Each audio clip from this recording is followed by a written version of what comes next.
Sunday को revise किया था लिविंग वर्ल्ड? ये मैम। बेटा किसी का रिस्पॉन्स नहीं आया, सिर्फ हर्ष का आया, एक ही बच्चे ने किया था। ऐसे मत करो, तो तुम्हें क्या फायदा फिर। ह्यूमन हेल्थ एंड डिजीज किया था बेटा रिवाइज? यो मैम। Yes ma'am. है ना, रिवीजन मत छोड़ना, रिवीजन से ही वो फुल सिलेबस टेस्ट आपका जब होगा ना तो ही प्रिपेयर होगा। अगर उसमें तुमने बायो भी छोड़ दी तो फिर क्या लिख के आओगे यार पेपर में, सोचो, है ना। अब आपका इकोलॉजी का पेपर है संडे को, तो फिर मैं इकोलॉजी की रिवीजन करा दूं इसके बाद? Yes ma'am. तो हमारे स्कूल में भी काफी बच्चों को इकोलॉजी, उनको मदद हो जाएगी। संडे टेस्ट के लिए तुमको अलग से प्रिपेयर नहीं करना पड़ेगा, है ना, और यहाँ पर भी इकोलॉजी हो जाएगी। ऐसे करा दूं? यो मैम। Yes ma'am. इसके लिए फिर आपको पढ़ के आना पड़ेगा टाइम से, है ना, ऐसे मत आना। ओके, चलो स्टार्ट करते हैं। तो लिविंग वर्ल्ड में, क्योंकि हमने एक ही लेक्चर किया था, फिर उसके बाद ह्यूमन हेल्थ डिजीज स्टार्ट हो गया, तो आपका थोड़ा सा मिसिंग है। स्क्रीन दिख रही है सबको? ये मैम। Yes ma'am. क्या लिखा हुआ है? मैं फोन से difference between living and non living. ठीक है, चलो एक सेकेंड।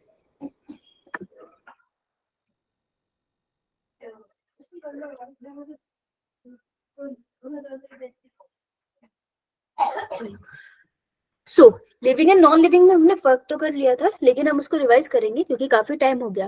पीवाईक्यूज हमने लगाए थे, आज और पीवाईक्यू लगाएंगे, फ्लो चार्ट के फॉर्म में रिवाइज करेंगे। जो आज न्यू टॉपिक हमें करना है that is binomial nomenclature and classification. अगर इससे क्वेश्चन आते हैं ना, तो सबसे ज्यादा क्वेश्चन आने की है तो बायनोमियल नोमेनक्लेचर के रूल से आने के चांसेस है, या फिर क्लासिफिकेशन वाले पार्ट से चांसेस है। ठीक है, तो टेक्निकली हम 8 मार्क्स का पेपर आज हम कर रहे हैं। वैसे तो इस चैप्टर से एक क्वेश्चन आता है, लेकिन हम नंबर ऑफ चैप्टर डिक्रीज कर दिए, so there is possibility 2 question आ जाए, है ना। तो इन दोनों टॉपिक से एक एक क्वेश्चन आ सकता है। ओके, यो मैम। यो मैम। तो मेरे को फटाफट से रिवाइज करवा दो एक बार, फिर आगे चलते हैं। यहाँ पे आते हैं, तो मेरे को फटाफट से याद दिलाना, फंडामेंटल कैरेक्टरिस्टिक्स होते थे और एक होते थे डिफाइनिंग फीचर्स या फंडामेंटल फीचर्स। दोनों में फर्क क्या है, कौन बताएगा? बता बेटा।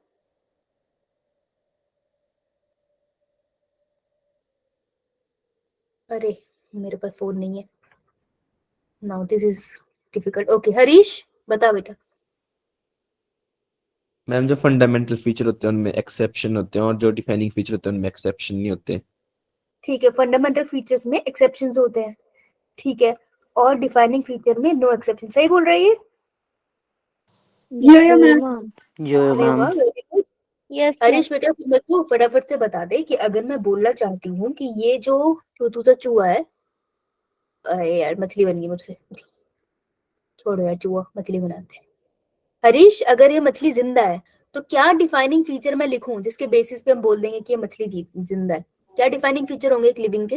मैम मेटाबॉलिज्म, कॉन्शियसनेस और growth, internal growth. Consciousness and internal growth, सही बोल रही है? यो मैम। कोई पॉइंट बोल रही है? Reproduction. Reproduction is a defining feature? No ma'am. Fundamental. No ma'am. Fundamental, fundamental feature. Yes, fundamental feature. तो रिप्रोडक्शन इज फंडामेंटल फीचर। तो जिन्होंने अभी नो बोला था, ये बताओ फंडामेंटल फीचर क्यों है, क्या एक्सेप्शन है? मैम स्टेराइल ह्यूमन और एग्जांपल। वर्कर। हाँ, लिविंग ऑर्गेनिज्म रिप्रोड्यूस करते हैं, पर there are living organism reproduce नहीं कर सकते हैं, जैसे sterile couple, female worker bee, है ना। So those are the things जो लिविंग है पर रिप्रोड्यूस नहीं कर सकती, राइट। गुड, तो ये था fundamental feature and defining feature का फर्क। वेरी गुड, शाबाश। राइट, अब हम चलते हैं बायनोमियल नोमेनक्लेचर के ऊपर। तो देखो, इससे पहले मेरे को एक बार याद दिलाना, हाँ हाँ मैं तो भूल गई। ये बताओ, एक थी टेक्सोनमी और एक थी अपने पास सिस्टमैटिक, कौन फर्क बताएगा? टेक्सोनमी और सिस्टमैटिक्स में कौन फर्क बताएगा? लेट्स सी, टेक्सोनमी और सिस्टमैटिक में कौन फर्क बताएगा? सिर्फ हरीश पढ़ के आया आज है। टेक्सोनमी और सिस्टमैटिक में फर्क बता बेटा हरीश। जो टेक्सोनॉमी होती है उसमें आइडेंटिफिकेशन, नोमेनक्लेचर और क्लासिफिकेशन होता है सिर्फ, और जो सिस्टमेटिक होती है उसमें उनके बीच में जो इवोल्यूशनरी रिलेशनशिप होता है वो भी होता है। इवोल्यूशनरी रिलेशनशिप क्या होता है बेटा? इवोल्यूशनरी। एवोल्यूशनरी रिलेशनशिप, सही बात है, वेरी गुड, ये रिवाइज करके आया है, पता चल रहा है। तो टेक्सोनॉमी में हम उन प्रिंसिपल से डील करते हैं जो किसी ऑर्गेनिज्म को आइडेंटिफाई करते हैं फीचर के बेसिस पे, उसको नाम देते हैं, भाई तेरा ये नाम है, नॉमेनक्लेचर, और फिर उसको क्लासिफाई कर देते हैं कि जा भाई मैमल में तू जाके बैठ जा, या फिर तो प्लांट किंगडम में जा, यार एक काम कर तू फंजाई में चला जा, ठीक है। सिस्टमेटिक्स में हम ये तीनों चीजें करते हैं, प्लस हम ये देखते हैं कि ये जो ऑर्गेनिज्म है, जैसे मछली है, जेनेटिकली हम इसको स्टडी करके देखेंगे इसके एंसेस्टर कौन है, फिर डालेंगे हम इसको किस ग्रुप में डालना है, पाइसेस में डालना है या नहीं डालना है, हमें कोई भलेखा लगा है, ठीक है।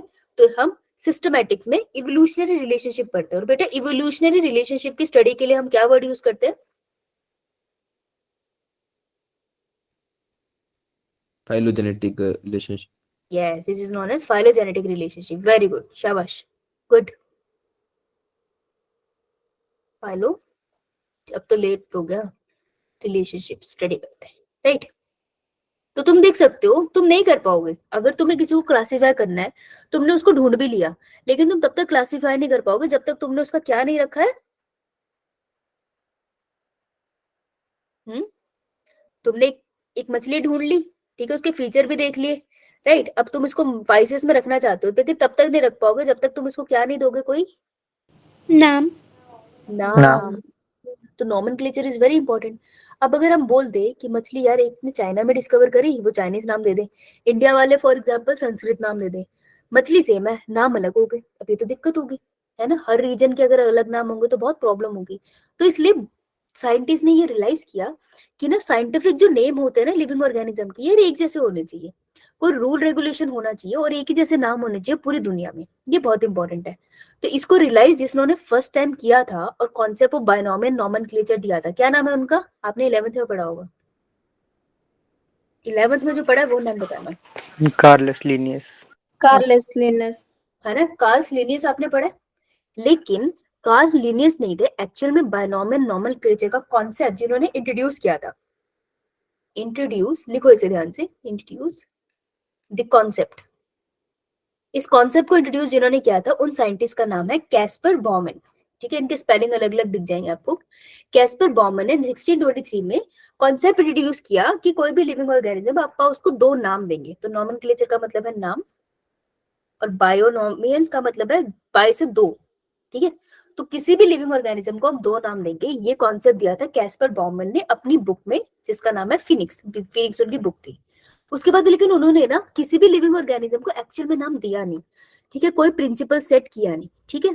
तो उन्होंने बस इतना कॉन्सेप्ट रखा था दुनिया के सामने कि जितने भी लिविंग ऑर्गेनिज्म है साइंटिफिक नेम देना है, इतना ही कॉन्सेप्ट उन्होंने रखा। फिर काफी सालों के बाद हमने देखा कार्ल्स लिनियस आए और उन्होंने क्या किया, उन्होंने gave or you can say define principles and apply binomial nomenclature। तो बायनोमियल नॉमेनक्लेचर एक्चुअल में है क्या, वो डिफाइन किया, उसको यूज करके लिविंग ऑर्गेनिज्म के नाम रखे और उसको पूरी दुनिया में फैलाया इन्होंने, कार्ल्स लिनियस को। इसलिए हम लोग एनसीईआरटी में कार्ल्स लिनियस पढ़ते हैं। लेकिन अगर बाई चांस नीट में क्वेश्चन आ गया कि इस कॉन्सेप्ट को सबसे पहले इंट्रोड्यूस किसने किया था साइंटिफिक कम्युनिटी से, और ऑप्शन में आपको कार्ल्स लिनियस मोस्ट प्रोबेबली नहीं दिखेगा, तो आप किसके साथ जाओगे बेटा? आंसर क्या होगा? Caspar Bowman. यस, मैंने क्यों बताया, क्योंकि एम्स पेपर डाल रहा है ना, तो हो सकता है वो थोड़ा सा आउट ऑफ कॉन्टेक्स्ट ले जाए, तो भूलना मत। एनसीईआरटी कार्ल लिनियस ही मेंशन करती है, मोस्ट प्रोबेबली क्वेश्चन इसी से आएगा। लेकिन बाय चांस वो पूछ ले आपसे और वहां पे कार्ल लिनियस ही ना हो, तो ये मत समझना वो क्वेश्चन गलत दे रहे हैं, तो फिर कैस्पर बॉमन को ढूंढना, ओके यार। Yo ma'am. मैम। अब कार्ल लिनियस ने 1751 में कॉन्सेप्ट दिया in his book known as Philosophia Botanica. इन्होंने इस बुक में डिस्क्राइब किया किसको, प्रिंसिपल बताया उन्होंने कि यार ये प्रिंसिपल हम फॉलो करेंगे फॉर द बायनोमियल नॉमेनक्लेचर। इसलिए इनको हम फादर ऑफ टेक्सोनॉमी भी बुलाते हैं, क्योंकि टेक्सोनॉमी किसी को आइडेंटिफाई करके नाम देके क्लासिफाई करना तभी पॉसिबल है जब तक नाम ना दिया जाए। तो नाम देने का मेन कॉन्सेप्ट कार्लस लिनियस ने ही तो पूरा एक्सप्लेन करा है ना, इसलिए इनको फादर ऑफ टैक्सोनॉमी भी कहते हैं। क्लियर? Yes ma'am. अब इसके रूल्स की बात कर ले बायनॉमियल नोमेनक्लेचर की। देखो, बायनॉमियल नोमेनक्लेचर से पहले कार्ल्स लिनियस की पब्लिकेशन एक बार ना एम्स ने पूछ लिया था, आउट ऑफ कॉन्टेक्स्ट है लेकिन एम्स ने पूछ लिया था तो हम एक बार डिस्कस कर लेते हैं कि कार्ल लिनियस ने कौन कौन सी किताबें लिखी है। Philosophia Botanica, Species Plantarum, Systema Naturae, ये सारी किताबें कार्ल लिनियस ने लिखी है। पूरा ईयर नहीं याद रहेगा तो याद रखना 50s की लाइन में है ये। देखो 51, 53, 58, ठीक है, ऐसे थोड़ा सा याद रह जाएगा। यस जितनी बार पढ़ोगे उतना ही याद होगा, एकदम से तो याद होगा नहीं। मैं भी भूल जाती हूँ, मैं स्पीशीज प्लांटेरम भूल जाती हूँ, तो जितनी बार पढ़ती हूँ मुझे याद रहता है यार इन्होंने दी थी। राइट, चलो आगे। मैम। तो बायनॉमियल नोमेनक्लेचर में एक नाम लिखते हैं, उसको डिस्कस करते हैं, बाकी तो तुम मुझे खुद ही बता दोगे। तो मैंगो का scientific name Mangifera indica. Mangifera indica, ठीक है। अब बायनॉमियल नोमेनक्लेचर में क्या था, दो नाम होने चाहिए, तो एक मैंगो है, मैंगो तो एक ही था लेकिन इसके नाम हमने कितने लिखे, दो वर्ड्स लिखे ना। सो ये बायनॉमियल Yes, ma'am. नोमेनक्लेचर हम कर रहे हैं, ठीक है। अगर बायनॉमियल नोमेनक्लेचर कर रहे हैं तो पहले वाले नाम को हम बोलते हैं दैट इट रिप्रेजेंट्स स्पीशी और जीनस। जीनस। स्पीसीज। अब अगर मैं इसी से एक और रूल ड्राइव करूं तो मैं ये कर सकती हूँ कि जो जीनस का फर्स्ट अल्फाबेट है वो कैसा है, Capital. लेकिन जो स्पीशी का फर्स्ट अल्फाबेट है वो कैसा है, स्मॉल। है ना। अभी लग रहा होगा कितनी बेसिक बातें क्यों बता रहे हैं, पेपर में आती है तो हो नहीं पाती है क्योंकि हमने रिवाइज नहीं करा होता, इसलिए हम एक साथ रिवाइज कर रहे हैं, चाहे आपने 11th में इसको पढ़ा भी, ठीक है। अब देखो, कोई मुझे अपना पूरा नाम बताओ, कोई है जिसको पूरा नाम पता है अपना? कुछ लोग तो नहीं लिखते, कोई बताओ अपना नाम। अंशिका शर्मा। प्रवीण शर्मा। अंशिका शर्मा। जब हम अंशिका। अच्छा, अंशिका सुना मुझे, अंशिका यही है। यो मैम। तो अंशिका शर्मा जब हम लिखते हैं तो उसमें हम ए भी कैपिटल लिखते हैं और शर्मा का एस भी कैपिटल लिखते हैं ना। तो ये तो हमारे नेमिंग है, लेकिन साइंटिफिक नेम में याद रखना जो पीछे आता है वो स्पीशी का नाम कहलाता है और वो उसका जो अल्फाबेट होता है वो छोटा होता है, ठीक है। गलती तो नहीं होगी ना? No ma'am. अब जब भी हम हाथों से नाम लिख रहे हैं, जैसे मैं हाथों से लिख रही हूँ ना, अब तुम बोलोगे अगर मैं टाइप कर रही होती जैसे ये, this is a typing, Mangifera indica, ठीक है, दिस इज अ टाइपिंग। तो टाइपिंग में मैं क्या करूंगी, टाइपिंग में ना मैं फॉन्ट चेंज कर सकती हूँ। इसमें तो फॉन्ट का मुझे पता नहीं ऑप्शन है या नहीं, लेट मी चेक, मैंने कभी यहाँ यूज नहीं किया। इटैलिक्स। तो देखो जब मैं इसको टाइप कर रही हूँ तो मैंने क्या कर दिया, उसको इटैलिक्स में चेंज कर दिया। अब देखो कैसे टेढ़ा आ रहा है ना। यो मैम। जब भी मैं उसको टाइप करूंगी तो मैं टाइप कैसे करूंगी, Italics. हाँ, टाइपिंग इटैलिक्स में होगी, ठीक है। तो आपको वर्ड्स कैसे दिखेंगे, थोड़े से टेढ़े, लेकिन जब भी मैं उसको हाथ से लिख रही हूँ तब तो मेरे वर्ड सीधे है ना। अगर मैं इसको टेढ़ा करके लिख रही हूँ ना तब भी ये गलत है, मैं टेढ़ा नहीं कर सकती, वो मैं सिर्फ टाइपिंग में कर सकती हूँ। तो जब भी मैं हाथों से नाम लिखूंगी मैं हर दोनों अल्फाबेट को क्या करूंगी, Underline. अंडरलाइन, लेकिन मैं सेपरेटली अंडरलाइन करूंगी, ठीक है, एक ही लाइन से अंडरलाइन नहीं करना। क्लियर? अब इनको जिसने डिस्कवर किया दैट वाज कार्ल लिनियस, तो अगर मुझे उनका नाम लिखना है तो मैं कहाँ लिखूं, इंडिया क्लास। यानी कि स्पीशीज क्लास में, राइट। तो यहाँ पे लिखेंगे हम साइंटिस्ट का नेम, जिसने इसे डिस्कवर किया।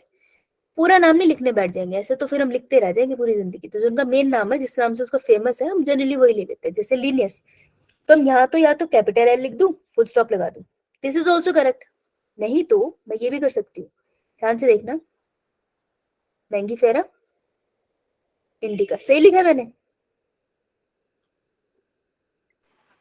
नहीं बेटा, अंडरलाइन नहीं करा है, अंडरलाइन गलत लिखा है ना। या तो मैं इसको LINN भी लिख सकती थी, ठीक है। लेकिन क्या मैंने साइंटिस्ट का नाम अंडरलाइन किया? नहीं, नो मैम। वो language का नाम अंडरलाइन नहीं करना है। बायनोमियल नोमेनक्लेचर में सिर्फ स्पीशीज और जीनस का नाम अंडरलाइन करना है, साइंटिस्ट का नहीं। क्लियर है? मैम। इसी बात को अगर हम इंग्लिश में लिख लें तो कैसे होगा? Rules for binomial nomenclature. देखो, सबसे पहला rule, all scientific names are derive from Latin. हम साइंटिफिक नेम को डिराइव लैटिन से करते हैं। जैसे अगर आप देखो, हमारे जितने हिंदी के वर्ड है वो सब संस्कृत से आए हैं ना, हम उसको संस्कृत से डिराइव करते हैं। आप पीछे जाके किसी भी वर्ड का मीनिंग ढूंढोगे, संस्कृत में निकलेगा। वैसे ही जितने भी साइंटिफिक नेम है 5 किंगडम क्लासिफिकेशन में, वो सारे के सारे आप लैटिन से लेकर आते हो। ऐसा क्यों? लैटिन से क्यों, चाइनीज से क्यों नहीं? पता है मैम किसी को? क्योंकि चेंज नहीं होती है, इजी तो इसमें जो बिल्कुल वर्ड्स होते हैं इजी चेंज तो, नहीं होती है। हाँ, चेंज नहीं होती। Yes, very good. Latin is a dead language. तो देखो, जब उसको कोई यूज नहीं कर रहा है लैटिन को, तो उसमें मॉडिफिकेशन भी नहीं होगी। जैसे अगर तुम देखो, पहले हम लिखते थे इट इज, लेकिन तुम देखोगे ना कहीं पे हम ऐसे भी लिख देते इट अपोस्ट्रोफी एस, इट्स, ये भी लिखते हैं ना, मीनिंग सेम है। यस। हो गया, पहले नहीं इट्स यूज होता था, अब इट्स यूज होता है, राइट? तो जो लैंग्वेज यूज होती है वो चेंज भी होगी। लैटिन यूज ही नहीं होती, डेड लैंग्वेज है। तो जो लैंग्वेज यूज ही नहीं होती, चेंज भी नहीं होगी। तो सालों भर सालों जब तक हम साइंटिफिक नेम रखेंगे, कोई इशू नहीं आएगा ना, चेंज नहीं हो रही है। तो क्योंकि ये लैंग्वेज अगर चेंज नहीं होगी, ये डेड लैंग्वेज है, इसलिए हम लैटिन यूज करते हैं। ऑल्सो ये किसी की भी अब नेटिव लैंग्वेज नहीं है। मान लो अगर हम मान लो सारे साइंटिफिक नेम हम लोग संस्कृत में लिख रहे होते, तो हो सकता है ना यूएस वाले उठ के कंप्लेन कर देते कि क्यों भाई, हम संस्कृत इंडियन का क्यों फॉर्मेट फॉलो करेंगे, हम इंग्लिश फॉलो करेंगे। फिर चाइना छूट जाते, कहते हम ये फॉलो करेंगे। तो सब अपने रीजन की लैंग्वेज के लिए लड़ाई कर लेते।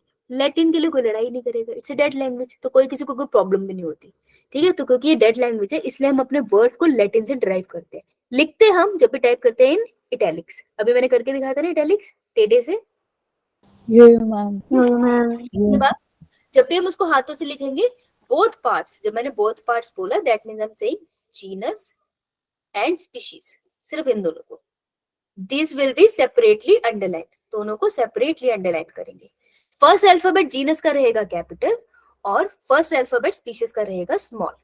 अब साइंटिस्ट का लाइन आप कभी भी अंडरलाइन नहीं करोगे और उसको स्पीशीज के नाम के बाद लिखोगे। क्लियर है? अब एक और चीज है जिसे हम बोलते हैं टोटोनिम्स। सुना है टोटोनिम्स? यार तुमने टोटोमेरिज्म सुना है केमिस्ट्री में? मैम। तो होता है, मेरे को याद दिलाना, मेरे को याद नहीं आ रहा, पिछली क्लास में भी याद नहीं आया मुझे। टोटोनिम्स क्या था? टोटोमेरिज्म इसमें जीनस और स्पीशीज दोनों को सेम नाम होता है। अबे ओ, केमिस्ट्री में टोटोमेरिज्म पूछ रही हूँ।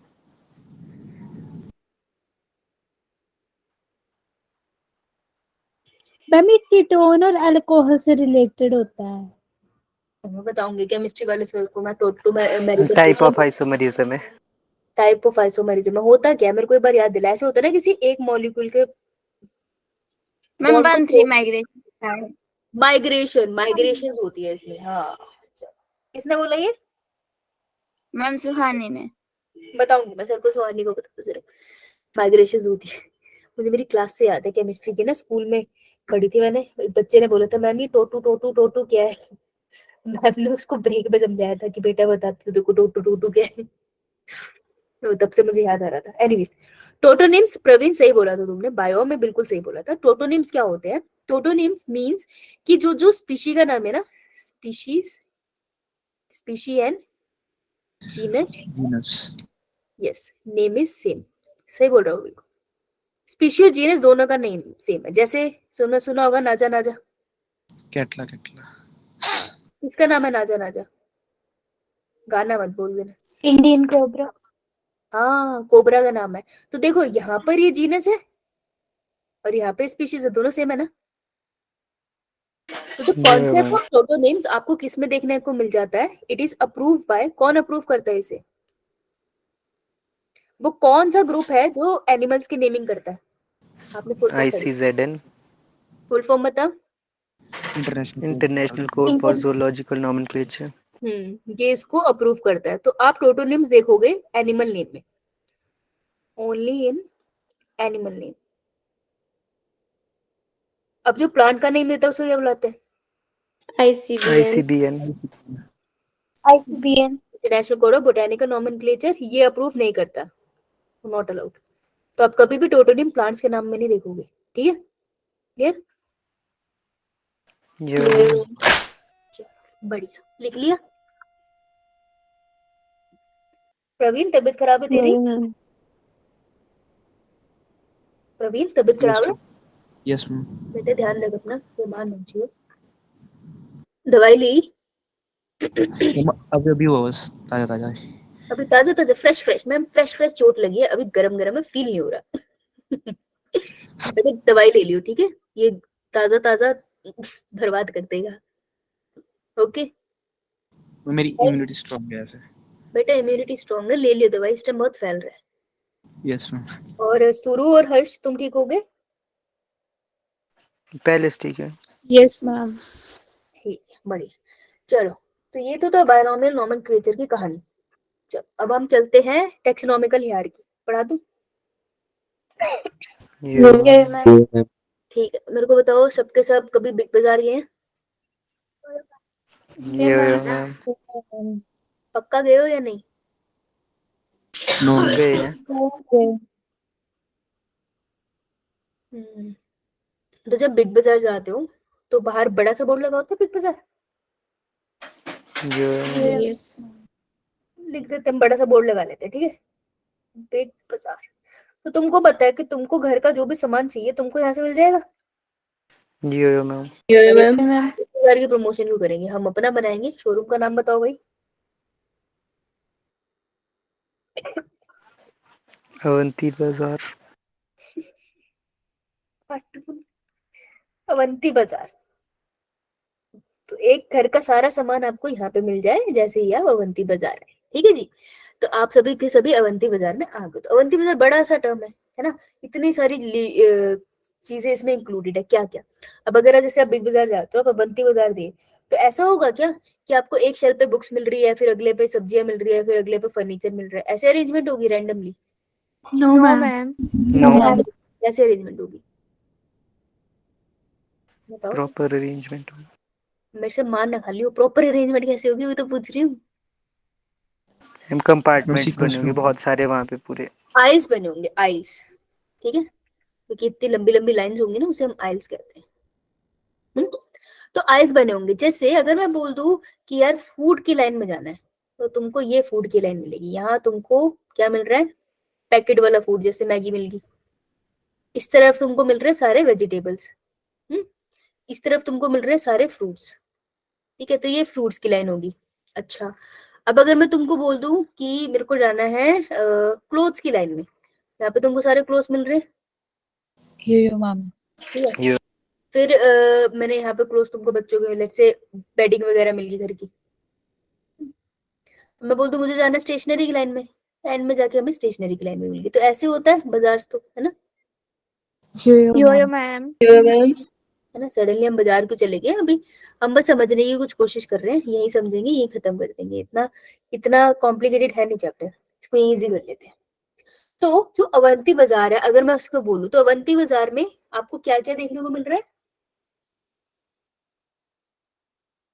तुम्हारे सामने है यार, edibles and clothes. Fruits, food, vegetables, cloth वगैरह। बिल्कुल। तो आपको बहुत सारी डाइवर्सिटी देखने मिल रही है चीजों की। Yes ma'am. अब अगर मैं फूड की लाइन में जाऊं तो फूड की लाइन में आपको डाइवर्सिटी देखने को मिल रही है। मैम। क्या क्या देखने को मिल रहा है? Packed items, Maggi, vegetables, vegetables, fruits. ठीक है। और अगर मैं कहूँ कि मुझे स्पेसिफिकली बिस्किट चाहिए, तो मैं कौन सी रो में जाऊंगी? First row. फर्स्ट वाली में। A B C D E F लिख देते हैं, ठीक है। फर्स्ट वाली रो में भी मैं कौन सी वाली शेल्फ में जा रही हूँ, लेट्स से मैं शेल्फ को नाम देती हूँ 1 2, तो कौन सी शेल्फ में जाऊँ मैं? 20 शेल्फ में सिर्फ बिस्किट मिलेंगे।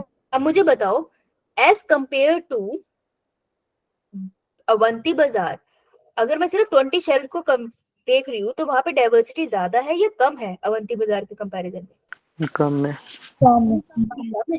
ठीक है। अगर मैं एक आइल देख रही हूँ, आइल ए, और एक मैं देख रही हूँ सिर्फ शेल्फ नंबर 20, तो किसमें डाइवर्सिटी ज्यादा है, पूरी आइल ए में या शेल्फ नंबर 20 में? किसमें ज्यादा है? आइल ए। ठीक है। तो what is taxonomic hierarchy? Taxonomic का मतलब है आप वही लिविंग ऑर्गेनिज्म है और लिविंग ऑर्गेनिज्म को पहचानो, उनका नाम दो, उनको क्लासिफाई कर दो। अब उनको जब तुम क्लासिफाई कर रहे हो ना, तुम उसको एक ग्रुप में क्लासिफाई कर रहे हो। आर्टिफिशियल ग्रुप्स है, तुमको दिखाई नहीं दे रहे हैं, तुमने उनको बना दिया है। तुम्हें दिखता क्या है? जब हम बोलते हैं तुम्हें इंसान दिख रहे हैं तो तुम स्पीशीज की बात कर रहे हो, होमोसेपियंस है ना, सेपियंस उनकी स्पीशीज होगी, ठीक है। तो हम जनरली स्पीशी लेवल पे बात करते हैं एक दूसरे से। लेकिन अगर हम उनको कभी पढ़ते हैं, तुमने एनिमल किंगडम 11th में पढ़ा था, यो मैम। तो पढ़ते थे ना डिफरेंट फाइलम्स। यो मैम। जब तुम जाते थे वर्टिब्रेट में तो तुम डिफरेंट क्लासेस भी पढ़ते थे, याद है थोड़ी थोड़ी। यो मैम। Yes ma'am. जब तुमने प्लांट पढ़ा तो तुम फाइलम नहीं पढ़ते थे, वहां पे तुम वर्ड पढ़ते थे डिवीजन, अगर तुमने डिटेल में पढ़ा है तो। Yo ma'am. Yes ma'am. That means अलग अलग ग्रुप के अंदर डिफरेंट डिफरेंट ऑर्गेनिज्म को डाला हुआ है ना। यो यो मैम। ये हमारी हायरार्की है, ठीक है। तो हायरार्की का मतलब होता है किसी भी चीज को अरेंज कर दो डिफरेंट डिफरेंट ग्रुप्स के अंदर, right, that is an hierarchy.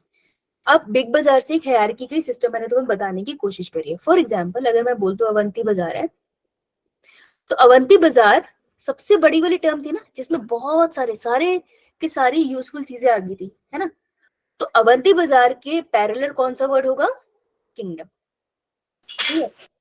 Kingdom is the group, kingdom वैसा ग्रुप है जैसे अवंती बाजार है, जिसमें क्या होगी, बहुत ज्यादा क्या होगी, डाइवर्सिटी। तो अगर मैं बात कर रही हूँ एनिमल की, तो यहाँ पर आपको एनिमल की सबसे ज्यादा डाइवर्सिटी मिलेगी, इसमें इनवर्टिब्रेट भी होंगे, वर्टिब्रेट्स भी होंगे, ठीक है। तो किंगडम बहुत बड़ा टर्म है, जैसे अवंती बाजार है। अब अगर सबसे छोटे टर्म की बात करूँ तो सबसे छोटा टर्म हमने यहाँ पे क्या देखा था बाजार में? बाजार का नाम, आइल का नाम, या फिर शेल्फ का नाम, है ना। तो जब मैंने बोला था शेल्फ 20 सबसे छोटा है, तो सबसे छोटा ग्रुप जिसमें सबसे कम डाइवर्सिटी हो लेकिन बहुत स्पेसिफिक कैरेक्टर होंगे, जैसे स्पेसिफिकली शेल्फ 20 में आपको क्या मिलता है? ना, यस।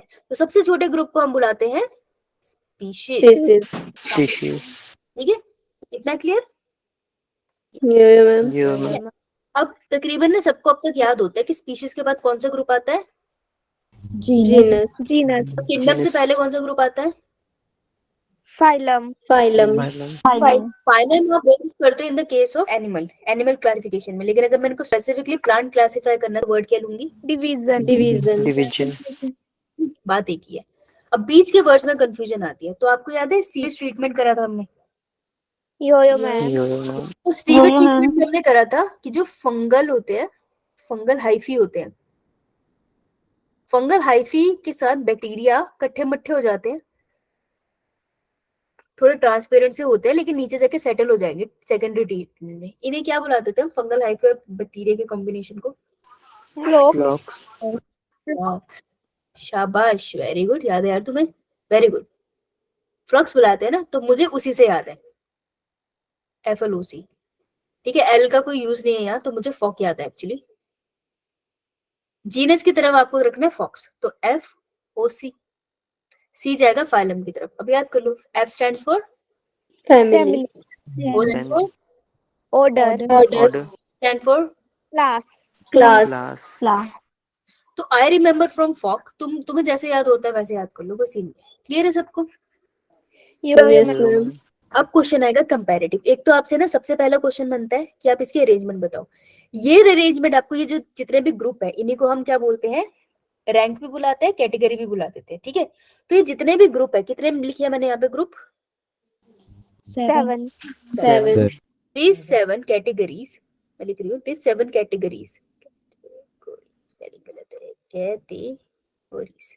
अब ये जो 7 कैटेगरीज है ये क्या है?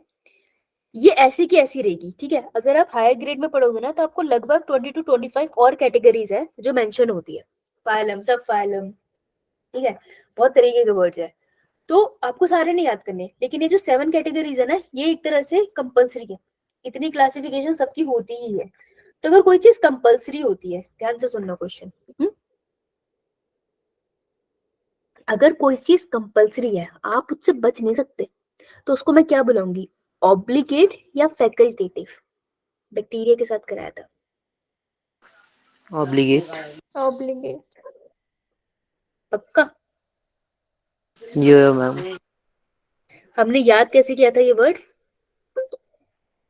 कि मान लो Obliged है वो. हाँ, आपकी मम्मी ने बोल दिया स्कूल जाना है, तो बेटा आप ओब्लाइज्ड हो, मना नहीं कर सकते। मम्मी मम्मी की बात तो सुननी पड़ेगी ना। तो ओब्लाइज्ड मतलब कंपल्सरी है, right? So these 7 categories are what?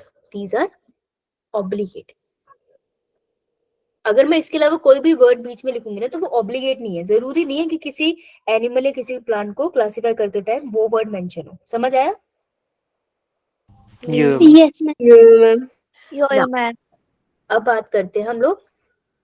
अगर मैं स्पीशीज को देखूं और किंगडम को देखूं तो नंबर ऑफ इंडिविजुअल सबसे ज्यादा किसमें होंगे? kingdom में.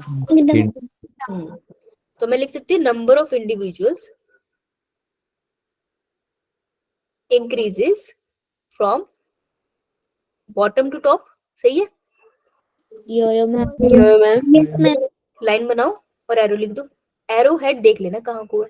तो नीचे से ऊपर जाओगे तो नंबर ऑफ स्पीशीज ज्यादा है ना। तो नंबर, अगर मैं अपनी नॉलेज के लिए लिख लेना नीचे, number of species less, number of individual, sorry, number of individuals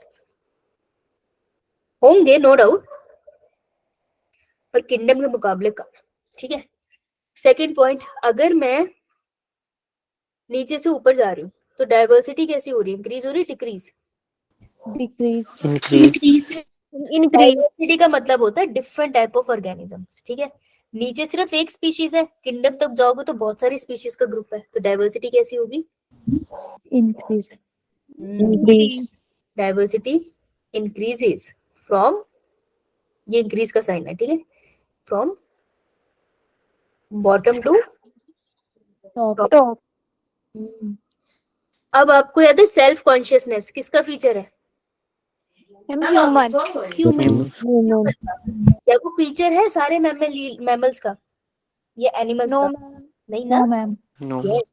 तो स्पेसिफिक कैरेक्टर्स ना जितने कम इंडिविजुअल है उसमें रहता है, जितने ज्यादा इंडिविजुअल है स्पेसिफिक कैरेक्टर खराब होता है। तो मुझे बताओ स्पेसिफिक कैरेक्टर्स किस में ज्यादा होंगे, स्पीशीज में या किंगडम में? Species. स्पेसिफिक कैरेक्टर्स मोर, और इसमें स्पेसिफिक कैरेक्टर्स लेस, है ना? Clear? Yo-yo man. Yo-yo. Clear है सबको? लिख लिया सबने? Yo, ma'am. Ma'am. Yes, please. क्या बेटा? मैम डाइवर्सिटी इंक्रीज होगी ऊपर को कि डिक्रीज होगी? तू बता, सोच के बता। Ma'am decrease. डाइवर्सिटी का क्या मतलब होता है बेटा? मैम कितने मतलब अलग अलग टाइप के ऑर्गेनिज्म पाए जा रहे हैं? तो एक है स्पीशी ह्यूमन की, और किंगडम में सारे एनिमल किंगडम आता है। तो बता डाइवर्सिटी क्या है, जब मैं पूरा एनिमल किंगडम ले रही हूँ या सिर्फ मैं इंसान की बात कर रही हूँ? किंगडम। किंगडम ना, तो डाइवर्सिटी ऊपर जाएगी तो इंक्रीज होगी। यो यो मैम। ठीक है, चलो अब क्वेश्चन पूछ लो। Yo. ठीक है, तो जो क्वेश्चन लिखोगे उसका आंसर चैट में करना है, ठीक है? अभी सारा यस मैम। कब मतलब सबका सब इटैलिक्स में आएगा। The okay, number of organisms will be more in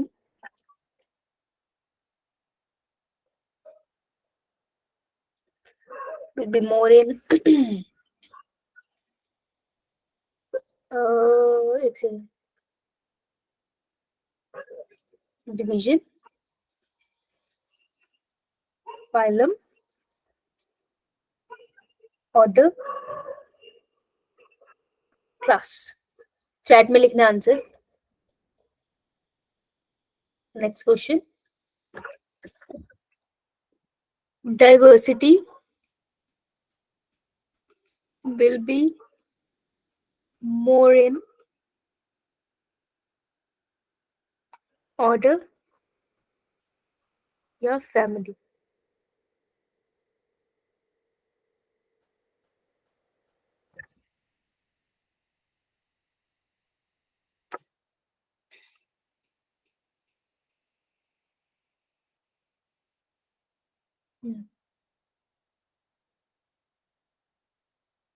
Next is which category will have less number of individuals? अगर आता है इसका आंसर तो आंसर करना, ट्राइब या फैमिली। चलो चैट में लिखो, बस क्वेश्चन लगाते हैं।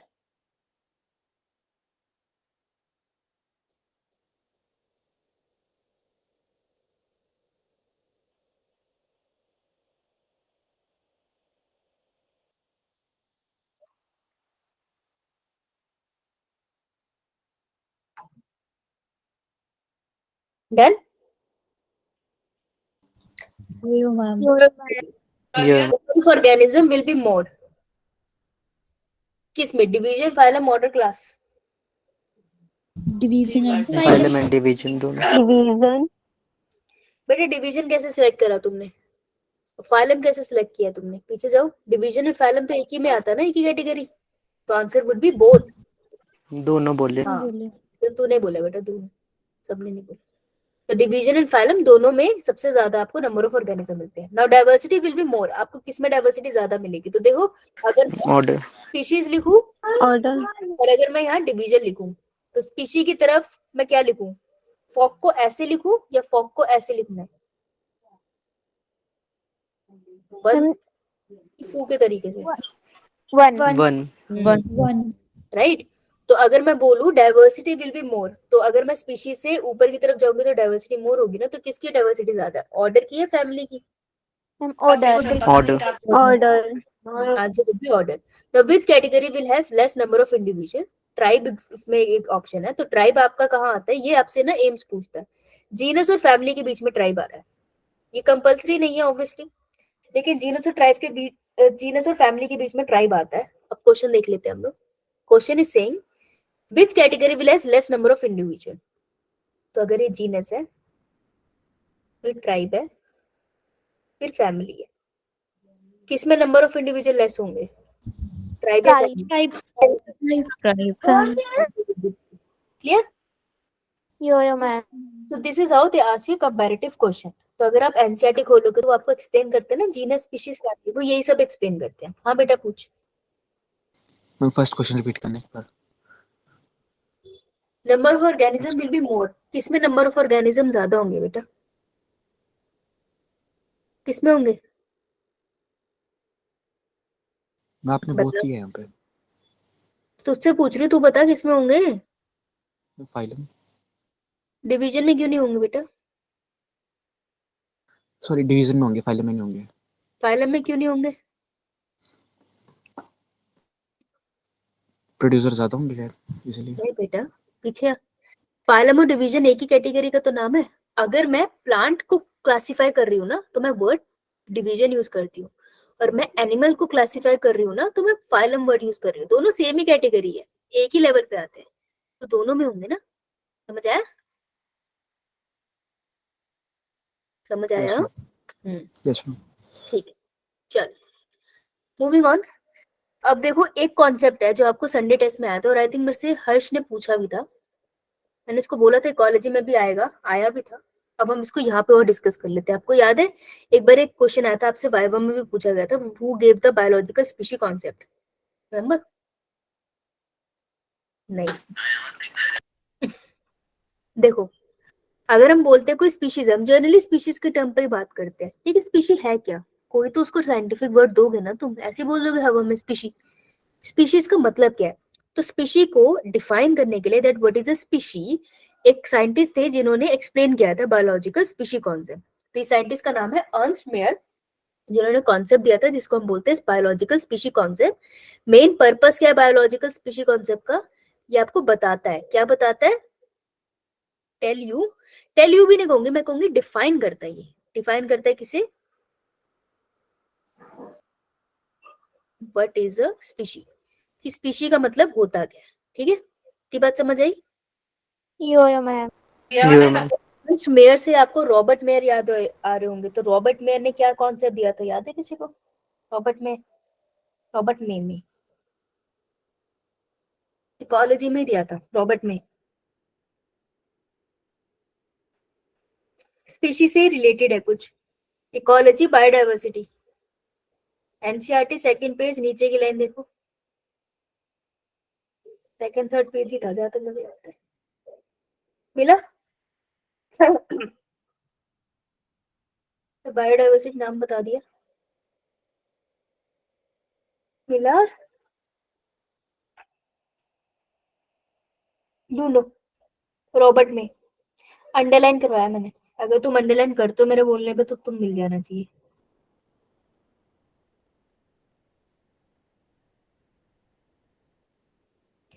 मुझे तो बायोडाइवर्सिटी एंड कंजर्वेशन से याद है, होना तो वही चाहिए। अभी मेरे पास एनसीईआरटी नहीं है भाई। मिला किसी को? Ma'am global species diversity. हाँ, कौन से पेज नंबर पे गुड़िया? मैम 259। बच्चों 259 निकालो। किसने ढूंढा? ये क्या नाम है तुम्हारा? मैम राज। वेरी गुड राजकुमारी, शाबाश। तो राजकुमारी लाइन पढ़ के बताना क्या दिया था रॉबर्ट में ने concept. Some extreme estimates range from 20 to 50 million, but a more conservative and scientifically sound estimate made by Robert Mayer places the global species diversity at about 7 million. हाँ, तो रॉबर्ट में ने कहा था अराउंड 7 मिलियन स्पीशी डाइवर्सिटी है पूरे दुनिया में। एनसीईआरटी की लाइन है ये, पीवाईक्यू का क्वेश्चन है ये। समझ आई? याद आया थोड़ा थोड़ा? यो मैम ऑब्वियसली डायरेक्टली इससे कोई लिंक नहीं था इसका, पर मैंने क्यों बताया कि जब भी मिले जुले कोई वर्ड आए ना, उसको जाके रिवाइज कर लिया करो, ऐसे कंफ्यूजन होने से बचता है। जब नीट के पेपर में आएगा कंफ्यूज जाओगे कि रॉबर्ट मेयर थे, अर्नस्ट मेयर थे, अब किसने यार एक कमबख्त स्पीशी कॉन्सेप्ट दिया था? स्पीशी कॉन्सेप्ट दिया था अर्नस्ट मेयर ने, रॉबर्ट मेयर ने तो कुछ और कॉन्सेप्ट दिया है, उन्होंने ग्लोबल स्पीशी डाइवर्सिटी बताया। ठीक है, नाउ बायोलॉजिकल स्पीशी डाइवर्सिटी का कॉन्सेप्ट बहुत सिंपल है। वो कहते हैं कि अगर मैं बोल रहा हूँ कि ये जो येलो वाले इंडिविजुअल है ये एक ही स्पीशी से बिलोंग करते हैं, हो सकता है देखने में थोड़े डिफरेंट हो, कोई बड़ा हो कोई छोटा हो साइज में, कैसे पता चलेगा? वो कह रहे ग्रीन वाले भी एक ही स्पीशी से बिलोंग करते हैं, तो this is a species A, this is a species B. तुम कैसे कह दोगे? तुम कहोगे कि अगर ग्रुप ऑफ ऑर्गेनिज्म जो आपस में इंटरब्रीड कर सकते हैं, इंटरब्रीड करने का मतलब है आपस में रिप्रोड्यूस कर सकते हैं, मतलब येलो वाला येलो के साथ बेबी प्रोड्यूस कर सकता है, ठीक है, ग्रीन वाला ग्रीन के साथ बेबीज प्रोड्यूस कर सकता है, लेकिन ऐसा नहीं होगा कि ग्रीन वाला येलो वाले के साथ बेबी प्रोड्यूस कर सके। तो ये आपस में रिप्रोड्यूस ये दोनों नहीं कर सकते, लेकिन स्पीशी ए के इंडिविजुअल ए के साथ रिप्रोड्यूस कर सकते हैं, बी के इंडिविजुअल बी के साथ रिप्रोड्यूस कर सकते हैं। तो group of organism which can interbreed are known as species. तो स्पीशी को डिफाइन करने का सबसे बढ़िया तरीका सेक्सुअल रिप्रोडक्शन। भाई आपस में रिप्रोड्यूस कर सकते हैं, आपा उसको स्पीशी बोलते हैं। ये सेक्सुअल रिप्रोडक्शन की यहाँ ये बात नहीं करता, ठीक है। अब एक और डेफिनेशन भी आ सकती है कि अ species is something that is reproductively isolated from other species. जैसे स्पीशी ए एक ऐसी स्पीशीज है जो बी के साथ रिप्रोड्यूस नहीं कर सकती, तो रिप्रोडक्शन के सेंस में वो अकेली है ना बी से, या दुनिया की सारी स्पीशीज से। जैसे डॉग है, डॉग के साथ रिप्रोड्यूस कर सकता है, वो और किसी एनिमल के साथ रिप्रोड्यूस नहीं कर सकता। तो डॉग रिप्रोडक्टिवली आइसोलेटेड है, रिप्रोडक्शन के सेंस में अकेला है बाकी दुनिया की सारी स्पीशीज से, इसलिए हम कहते हैं कि डॉग की एक अपनी स्पीशीज है। समझ आया? यो ठीक है, so this is biological species concept given by Robert Ernst Mayr. Sorry, लिख लो इसे फटाफट। ये इकोलॉजी से भी पूछा जा सकता है और घूम फिर के आपसे यहाँ भी पूछा जा सकता है।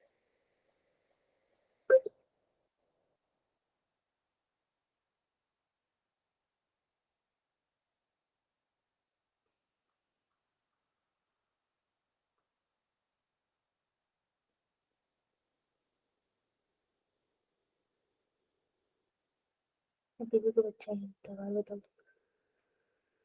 डन? Yes, ma'am. बेटा तुम लोग अंगूठा क्यों नहीं लगाते हो? 7 बच्चों ने बोल रखा है, पता कैसे चलेगा कौन बच्चा बाहर रह गया? अद्विक, मानसी, हर्ष, कृतिका, अरु, शालिनी, आकांक्षा, क्यों बाकी बच्चों के अंगूठों को क्या हो गया है? अंगूठे नहीं लगाओगे? लाइको काटून कहेंगे। चलो क्वेश्चन लगाए। अंगूठा तो लगा नहीं रहे थे। यो मैम ये तो कर लिया था। करना क्वेश्चन 4 चैट में, अब तो आराम से हो जाएगा।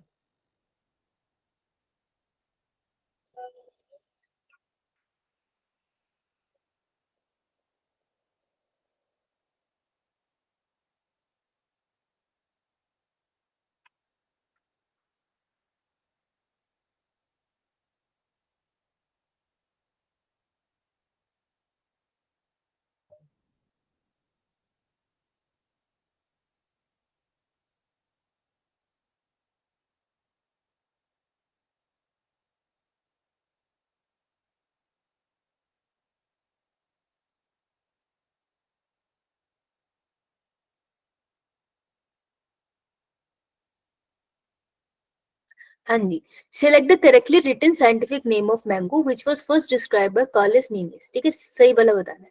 ए ऑप्शन सही है, No, ma'am. यो मैम गलत क्या है? गलत क्या है? मैम सही है। मैं कैप्टन लिख दिया। Captain में हाँ बेटा आपस में बोल लो।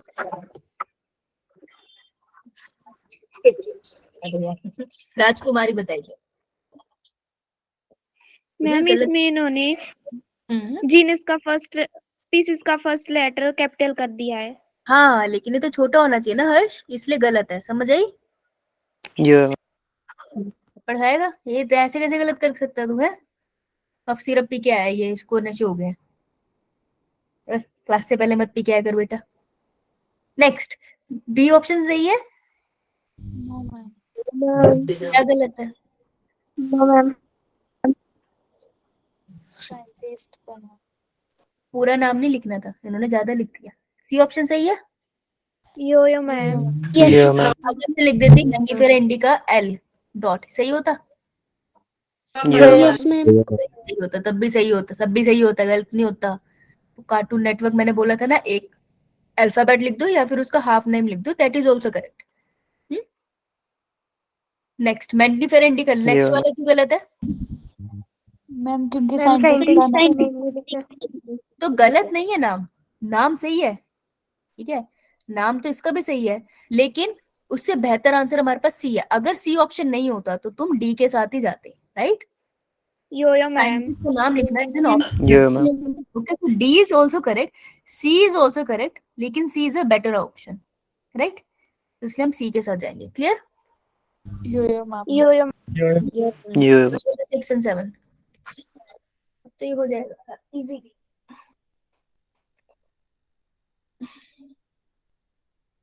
Question number 6 and 7।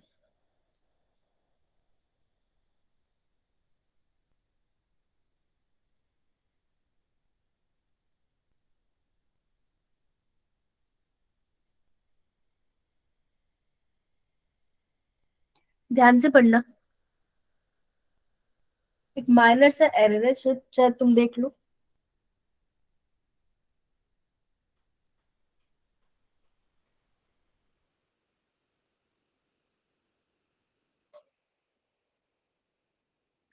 चलो, नॉमेनक्लेचर इज हमें गवर्न, तो हो गया था क्वेश्चन।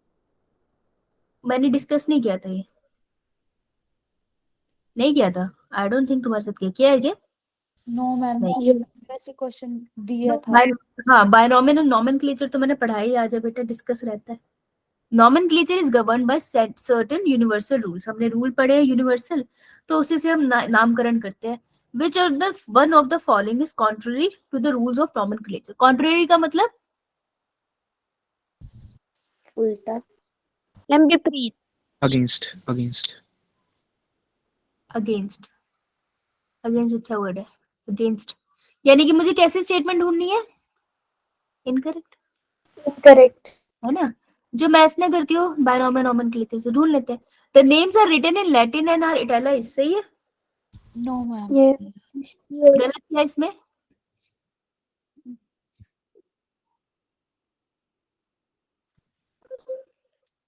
रिटन की जगह ड्राइव आना चाहिए था, derive from Latin and are written in italics, ऐसे होता है ना। Actually Yes, ma'am. वो सही बोल रही है, वो ध्यान से देखा इसे, राइट। लेकिन एनसीईआरटी इतने अच्छे से गाइड नहीं करती है, तो कह रही है कि वर्ड जो होता है हम लैटिन में हम लिखते हैं तो वैसे इटैलिक्स में है ना। लेकिन वो कह रही है अगर आप हैंड रिटन लिखते हो ना तो आप इटैलिक्स से लिख पाते हैं, बेटा जब आप लैटिन में लिखते हो, मैंगिफेरा इंडिका आपने लैटिन में लिखा था, बस आपने उसको अंडरलाइन कर दिया था, इसलिए ये स्टेटमेंट फिर सही हो जाती है, समझ आई? Yeah, ma'am. Yes. Now, when written by hands, the names are to be underlined. सही बात है. Yeah, ma'am. Yes, ma'am. Yeah, ma'am. Biological names can be written in any language.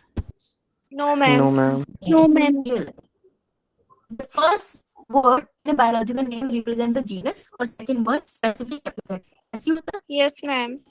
Yeah, ma'am. Yes. Species को भी हम specific epithet बोलते हैं. Confuse मत हो जाना. तो अब बताओ गलत गलत स्टेटमेंट एक है आंसर भी.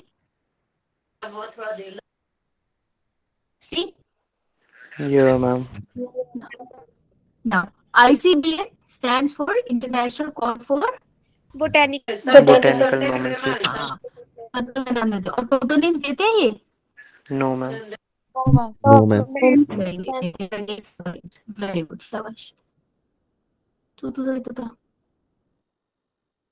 Try this. Ma'am, screen please over here. It's fine, Devi.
सब लोग क्लास लीव कर दो, मैम नहीं आएंगे, मैम की क्लास ज्वाइन नहीं हो रही है.